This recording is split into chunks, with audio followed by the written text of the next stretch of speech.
In this video, I'm going to teach you 5 tips pro players use in Escape from Tarkov. Tip number 1. Drop your bag. In patch 12.12, Battlestate Games added inertia, which I actually enjoy, but it's not where it needs to be. It slowed down the players and now we have to think and move more tactically. So if you're heavy before you engage in a gunfight, throw your bag on the ground by double tapping Z. This will be the difference between life and death, and if your bag is full of loot, you will be significantly less agile, and doing things like peeking corners puts you at a huge disadvantage. So the next time you know a fight is about to happen, ditch your bag, or after the initial spray exchange, get cover and then ditch your bag before you re-enter the fight. There's also a good chance your opponent still has his bag and now you have the advantage. Tip number 2, bring the right meds. Unless you're doing hatchet runs where you're literally just putting things in your container, then always bring the right meds. Now I know Tarkov is a little intense when it comes to all the different heals, but to quickly break it down you always need a heavy bleed, a light bleed, something that gives you HP like an AI2 or a car med kit, and I normally carry a splint just in case, and that's just to get your feet wet. After becoming a little more adjusted to the way Tarkov plays, you're going to want to start taking stims in the game. Like for instance, say you run out of stamina in a bad place, just pop a SJ6 which buffs your stamina recovery and get out of there. Or pop a Zagustin to instantly stop all your bleeding if you get multiple injuries at once. Just remember to bring the right meds. I know it's a lot to learn at first, but it will literally save your life. Tip number 3, a third-party map.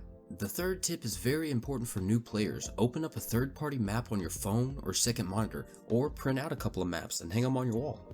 But map knowledge, spawn knowledge, and loot knowledge is all essential for being a good Tarkov player. If you don't already use a third-party map, I'll put a link in the description for the community-made maps I use. Tip number 4, use the right weapon. Similar to tip number 2, tip number 4 is using the right weapon for the job. Unless you're on a specific task for a weapon, always think ahead of the engagements you might encounter during your next raid, and set up your kit accordingly. Also, while you're in the raid, know your effective distance. Yes, it would be awesome if you got a shooter-born kill with a 5.7, but not taking that shot and repositioning could be the difference between winning the engagement and losing. So if you're going indoors like the mall, maybe don't bring a huge sniper, or if you're on woods, I wouldn't use a pistol. And of course, some weapons fill the gap perfectly, like the Scar H, which is great for distance but is also usable close up.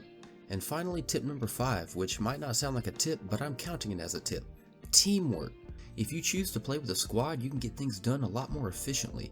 The problem comes when one or more people in the group doesn't know what's going on. So I'm going to help you be a better teammate, and in turn you can help them. Loot last.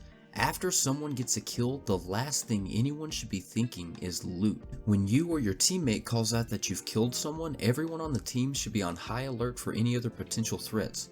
There should be clear comms, but not too many comms, like left is clear, instead of nobody in the left room, I'ma go check the bathroom now, okay guys? Keep things as quiet as possible while still giving the appropriate information to teammates. And once everyone is sure of the area being clear, then and only then should the person who got the kill start looting, while the other members watch his back and keep the area clear. I've been in too many groups where loot was the only goal, when it should be survival. Even if you crawl to the extract with less loot than you came in with, survival should always be number 1. If this tips video helped you at all, drop a like on it to help it reach more people. And if you want to see more informative Tarkov content, consider subscribing. Since patch 12.12, I've fallen in love with Tarkov and the community. There's always a player who will lose hundreds of thousands of rubles teaching the new guy how to play. I've met tons of people on the Tarkov Discord who just want to help make other people love the game as much as they do. Of course, there's a few bad apples in the community, but overall extremely helpful and considerate. I want to thank you guys for watching my video, and if you made it this far, put a random emoji in the comments to confuse people. Thanks again for watching, and I'll see you next time.